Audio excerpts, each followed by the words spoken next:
कहानी वहीं से शुरू होती है जहां से फर्स्ट पार्ट खत्म हुआ था, जब स्कॉट टेसा के बगल में आकर बैठता है, पर वो सच नहीं था। स्कॉट सपना देख रहा था।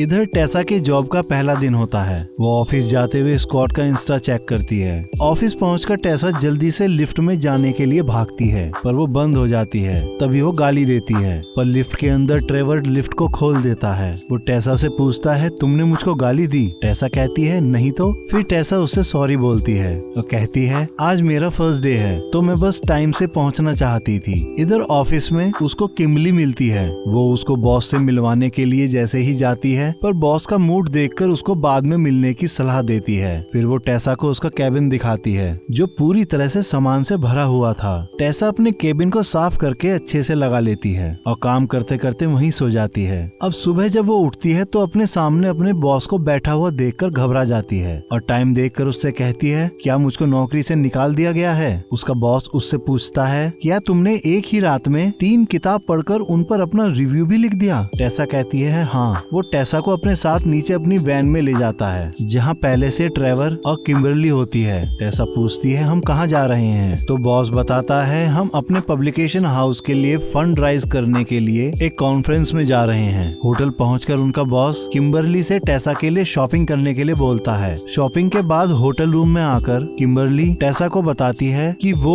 और वेंस, जो उनका बॉस है, डेट कर रहे हैं। फिर किम्बरली टेसा से कहती है कि स्कॉट ने वेंस को बताया था कि टेसा एक लकी लड़की है और तुम्हारे लिए भी लकी साबित होगी। टेसा पूछती है, स्कॉट से कब बात हुई? पर मुझको नहीं बताया। असल में वेंस स्कॉट के पिता का ही दोस्त है। इधर स्कॉट अपने शोल्डर पर एक टैटू बनवाता है और जैसे ही घर आता है तभी स्टाफ का मैसेज आता है और वो उसको सबके साथ पार्टी करने के लिए बुलाती है। इधर टेसा अपनी पार्टी में ट्रेवर से पूछती है, हम यहाँ क्यों हैं? ट्रेवर उसको उनका फंडर दिखाता है, जिसका नाम जियांग है। जियांग एक बड़ी सी कोकटेल लाकर उनके बीच में बैठकर उनके साथ पीने के लिए बोलता है। वो तीनों उसको पीते हैं। जियांग को ऐसा करते हुए बहुत अच्छा लगता है। थोड़ी देर में टेसा को चढ़ जाती है और वो डांस करने चली जाती है और किसी अनजान लड़के के साथ डांस करने लगती है। नशे में होने के कारण वो लड़का उसको स्कॉट दिखाई देता है, जिसकी वजह से वो उसको किस करने लगती है, पर वो थोड़ा संभलती है और देखती है स्कॉट नहीं है और वो तुरंत वहाँ से जाकर स्कॉट को कॉल लगाती है। दूसरी तरफ स्कॉट जिस पार्टी में जाता है वहाँ मॉली आकर उसको सॉरी बोलती है, लेकिन स्कॉट उसको धक्का देकर वहाँ से निकल जाता है और टेसा का कॉल आता देख उसे उठाता है। टेसा उसको बताती है, आज मैं बहुत हॉट लग रही हूँ। स्कॉट उससे पूछता है, तुमने कितनी पी है? वो कहती है, सिर्फ 5 पैग,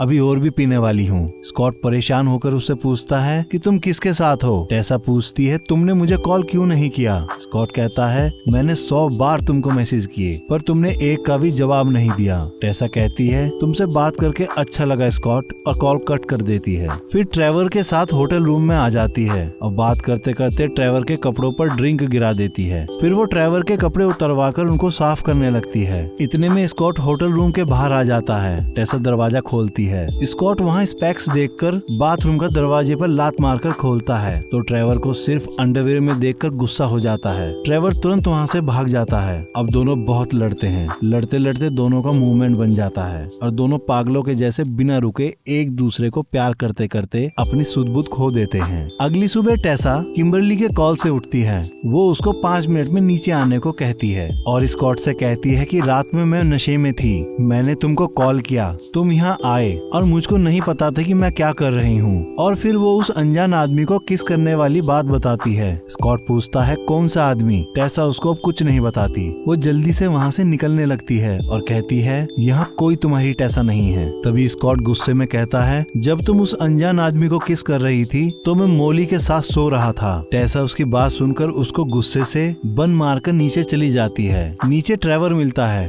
टेसा उससे पूछती है, स्कॉट तुमको कैसे जानता है? वो बताता है, पिछले साल उसने हमारे साथ काम किया था। और वो टेसा से कहता है कि रात अगर मैं स्कॉट की जगह होता तो मैं भी वही सब करता जो उसने किया। तभी उनका बॉस वहाँ आता है और उनसे कहता है कि हमें फंड मिल गया है। फिर सब लोग वहाँ से निकल जाते हैं। स्कॉट अब लंदन के पास उससे सलाह लेने पहुँचता है और वो परेशान होकर लंदन से कहता है कि मैंने बहुत गड़बड़ कर दी है। मैंने गुस्से में टेसा से बोल दिया कि मैं मॉली के साथ सोया हूँ, पर ऐसा नहीं है। लंदन उससे पूछता है, क्या तुम टेसा से प्यार करते हो? वो कहता है, हाँ, और वो भी बहुत ज्यादा, और कहकर वहाँ से चला जाता है। फिर लंदन टेसा को मैसेज करके बताता है उसके पास स्कॉट आया था और वो तुमसे बहुत प्यार करता है और मॉली के साथ वो नहीं सोया और उसकी इस बात पर मुझको विश्वास है। टेसा लंदन को थैंक यू लिखकर रिप्लाई करती है। तभी ट्रेवर उसके कैबिन में आकर उसको उसके जन्मदिन के लिए एक एनालिटिक्स देता है, जिसमें उन्हें रिसर्च करके ये बताया कि जितना पैसा तुम किराए की गाड़ी पर लगा रही हो उससे कम में अपनी कार किस्तों पर ले सकती हो।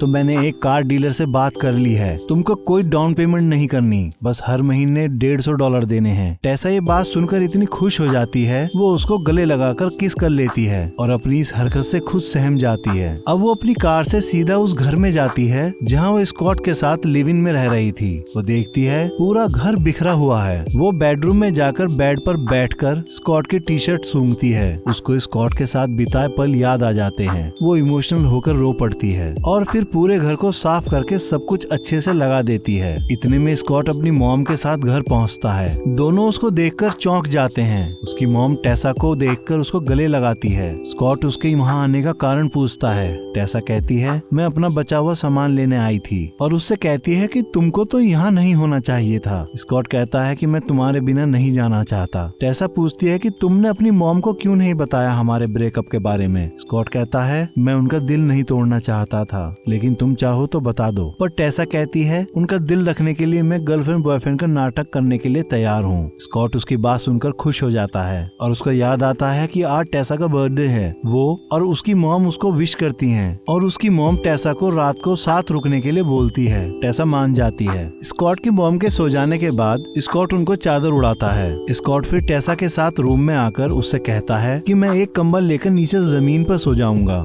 टेसा कहती है कोई बात नहीं, अगर तुम खुद को कंट्रोल कर सकते हो तो बेड पर मेरे साथ सो सकते हो। दोनों एक दूसरे की तरफ करवट लेकर लेट जाते हैं। स्कॉट उसके चेहरे से बालों को हटाता है और फिर उसको छूने लगता है। टेसा उसको ऐसा करने से नहीं रोकती, वो उसको छूता चला जाता है। ऐसा करने से वो दोनों चाहकर भी खुद को नहीं रोक पाते। अगली सुबह स्कॉट की मॉम टेसा को जाते जाते बोलती है कि स्कॉट को खुश देखना मेरे लिए बहुत मायने रखता है। अब टेसा वहाँ से अपना सारा सामान लेकर अपनी मॉम के घर आती है, पर उसकी मॉम को पता चल जाता है कि टेसा वापस स्कॉट से मिल रही है। उन दोनों की फिर से लड़ाई हो जाती है और टेसा वापस स्कॉट के पास चली आती है। रात को सोते समय स्कॉट को उसकी माँ के साथ हुआ हादसा सपने में साफ दिखाई देता है, जब कुछ लोग उसके पिता की वजह से उसकी माँ से अपना बदला लेते हैं और ये सपना उसको बहुत ज्यादा डराता है। तभी टेसा उसको संभालती है और शांत कराती है। सुबह टेसा उसकी मॉम से पूछती है उसको ऐसा कब से हो रहा है। वो बताती है जब वो 8 साल का था तब से। टेसा उनसे कहती है मुझको स्कॉट ने बताया है कि आपके साथ क्या हादसा हुआ था। उसकी मॉम कहती है काश कुछ ऐसा हो जाए ये उस रात को भूल जाए, और इमोशनल होकर रो पड़ती है और बताती है कि मैंने इसकी बहुत थेरेपी कराई पर कोई फायदा नहीं हुआ। फिर वो टेसा से पूछती है तुम दोनों के बीच क्या हुआ है। टेसा भी इमोशनल होकर बताती है कि स्कॉट ने उससे एक बहुत बड़ा झूठ बोला है। उसकी मॉम कहती है क्या उसने उसके लिए सॉरी कहा। टेसा कहती है हाँ कहा। तभी स्कॉट जाग जाता है। वो टेसा को बर्थडे कार्ड देता है। फिर दोनों आइस स्केटिंग करने जाते हैं। फिर वहाँ से दोनों योगा की क्लास लेने जाते हैं, पर वो एडवांस योगा करते हैं जिससे दोनों का मूड बन जाता है। और जब वो वापस घर आते हैं तो एक साथ एक दूसरे को छेड़ते हुए नहाने लगते हैं। लेकिन तभी किम्बरली का कॉल आता है। वो उसको ऑफिस बुलाकर बॉस के बेटे को संभालने के लिए कहती है। अब दोनों बच्चे को थोड़ी देर संभालते हैं। फिर स्कॉट टेसा को एक गिफ्ट देता है। टेसा इमोशनल हो जाती है और कहती है मैं तुम्हारे लिए कुछ भी नहीं लाई, और पूछती है तुमको क्या चाहिए। स्कॉट कहता है एक और मौका, और टेसा उस पर एक बार फिर भरोसा करके उसको मौका देती है और दोनों फिर से उस प्यार के एहसास में बंध जाते हैं। अगले दिन स्कॉट के पापा का कॉल उसकी मॉम को आता है और वो उन सबको क्रिसमस पे अपने घर पर इनवाइट करता है। अब तीनों उनके घर पहुंचते हैं। वहाँ लंदन और उसकी माँ उनका स्वागत करती है और वहाँ स्कॉट की माँ उसके पिता को पूरे 10 साल के बाद अपने सामने देखती है। वो दोनों गले मिलते हैं। स्कॉट देखता है जहाँ उसकी और उसकी माँ की फोटो हुआ करती थी, अब वहाँ लंदन और उसकी माँ की फोटो है। उसे देखकर वो दुखी हो जाता है। फिर वो बहुत ड्रिंक करता है और अपने पापा से बहस कर बैठता है। वो पूछता है आपने हमको क्यों बुलाया। उसका पिता कहता है क्योंकि तुम मेरी फैमिली हो। स्कॉट कहता है हम परिवार थे पर अब नहीं है। तभी उसका पापा कहता है मुझको पता है तुम उस रात वाले हादसे की बात करना चाहते हो, पर जब मेरी बार में लड़ाई हुई तो मुझे पता चल गया था कि मैं घर नहीं रुक सकता था। तभी स्कॉट चिल्लाता हुआ कहता है, उसी रात को आपको साथ रुकना था क्योंकि वो रात आपकी वजह से हुई थी। उसका पापा कहता है, मुझको पता है और उसका गिल्ट मुझको 10 साल से खा रहा है। तभी स्कॉट कहता है, वो आपको खा रहा है और मैंने तो वो सब होते हुए देखा था, और गुस्से में अपने पापा को घूंसा मार देता है। स्कॉट की इस हरकत की वजह से उसकी माँ गुस्सा होकर वहाँ से जाने लगती है। स्कॉट उनसे कहता है, आप उस रात के हादसे को भूल सकती हैं पर मैं नहीं। उसकी माँ उससे कहती है, मैं कुछ भी नहीं भूली हूँ, बस मैंने आगे बढ़ने के लिए तुम्हारे पिता को माफ कर दिया, और कहकर कैब से चली जाती है। टेसा स्कॉट को घर लाती है। वहाँ आकर स्कॉट बहुत ड्रिंक करता है और सोफे पर ही सो जाता है। टेसा सुबह उसको वहीं सोता छोड़ अपने ऑफिस चली जाती है। वहाँ वो नोहा को मैसेज करके बताती है कि अभी तक वो अपने पापा को खोज नहीं पाई। इधर स्कॉट अपने पिता को कॉल करके सॉरी बोलता है और वो भी उनको माफ कर देते हैं। अब टेसा घर वापस आती है। डिनर के बाद वो स्कॉट से पूछती है कि तुम अपनी डायरी में क्या लिखते हो, और वो तो तुम मुझको कभी दिखाने वाले नहीं हो ना। स्कॉट कहता है, शायद एक दिन दिखा दूं। फिर स्कॉट उसको बताता है कि स्टेफ न्यू ईयर पार्टी के लिए बुला रही है पर मैं तुमको छोड़कर नहीं जाऊंगा। तो टेसा साथ चलने के लिए तैयार हो जाती है। अब टेसा पार्टी में जाने के लिए तैयार हो रही होती है। तभी उसके बॉस का कॉल आता है। वो बताता है जो स्क्रिप्ट उसने रिकमेंड करी थी वो अच्छी बिडिंग प्राइस पर बिकी है। साथ ही वो किसी को हायर करने को उससे कहता है और कहता है कि मैं चाहता हूँ कि तुम स्कॉट को अपने साथ ले लो। टेसा सोचने के लिए टाइम मांगती है। फिर दोनों न्यू ईयर पार्टी में पहुँचते हैं और एंजॉय करते हैं। स्कॉट एक लड़की से अकेले में बात करने के लिए कहता है और उसके साथ ऊपर चला जाता है। टेसा उसको ढूंढ रही होती है। तभी स्कॉट नीचे आ जाता है। फिर वहाँ उसको मॉली मिलती है और वो उनकी पुरानी शर्त उन्हें याद दिला देती है, जिसकी वजह से टेसा गुस्सा होकर मॉली को बहुत मारती है। स्कॉट बीच में आकर टेसा को उठाकर ऊपर कमरे में ले जाता है और दोनों बहुत हंस रहे होते हैं और एक दूसरे को किस करते करते आउट ऑफ कंट्रोल हो जाते हैं और इस तरह वो नए साल का स्वागत करते हैं। सुबह टेसा को ट्रेवर का मैसेज आता है जिससे स्कॉट को पता चल जाता है कि टेसा अगले साल सिएटल में गुजारने वाली है। इसकी वजह से स्कॉट परेशान होकर जाने लगता है। तभी रात वाली लड़की स्कॉट को हैप्पी न्यू ईयर विश करती है, पर उसके विश करने के तरीके से टेसा को लगता है कि वो पार्टी के समय जब गायब था तो वो इस लड़की के साथ था।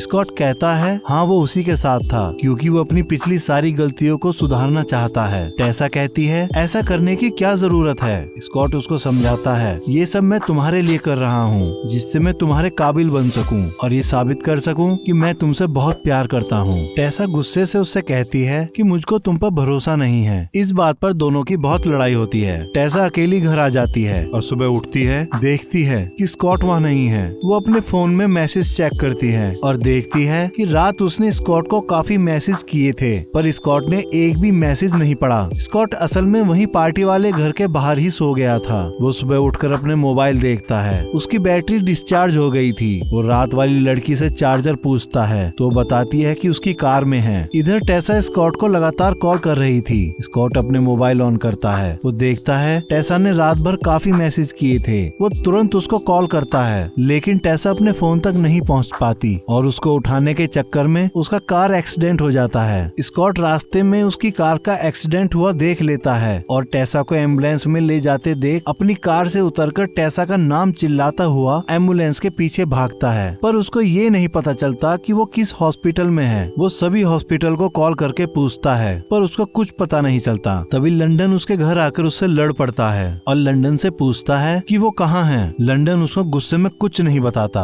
और फिर वो सीधा टेसा को कॉल करता है लेकिन कॉल ट्रेवर उठाता है पर वो भी उसकी बात टेसा से नहीं करवाता। स्कॉट से कहता है तुम उसकी जिंदगी के नासूर हो चुके हो। जब तक उसके साथ रहोगे वो कभी खुश नहीं रह पाएगी और तुम उसको अपने इस बेकार के बंधन से मुक्त कर दो और उसको जिंदगी जीने दो। और कहकर कॉल काट देता है। स्कॉट वो सब बात सुनकर टूट जाता है और बिना किसी को बताए कहीं चला जाता है। टेसा हॉस्पिटल से घर आती है। वहाँ उसको स्कॉट का लेटर मिलता है। वो लिखता है मेरी प्यारी टेसा, हम जानते हैं कि कुछ कहानियों का अंत अच्छा होता है और कुछ का अच्छा नहीं होता। मुझको लगा था हमारा अच्छा होगा पर अंत आते आते सारी परिस्थितियां ही बदल गईं। मैं तुमसे बहुत प्यार करता हूँ और यही कारण है मैं तुमसे अब बहुत दूर जा रहा हूँ। हम दोनों एक दूसरे की लत बन गए जहाँ खुशी के साथ बहुत दर्द भी है। और जो लड़की थी वो भी कभी मेरा डेयर थी और शर्त जीतने की वजह से मैंने उसके साथ गलत किया था और तुम्हारे साथ एक नई जिंदगी बिताने के लिए मुझको अपने किए गए पापों से मुक्ति चाहिए थी, पर भाग्य हमसे कुछ और चाहता है। तुम हमेशा मेरे लिए अच्छी और केयरिंग रही हो और ये बात हमेशा मेरे जहन में रहेगी।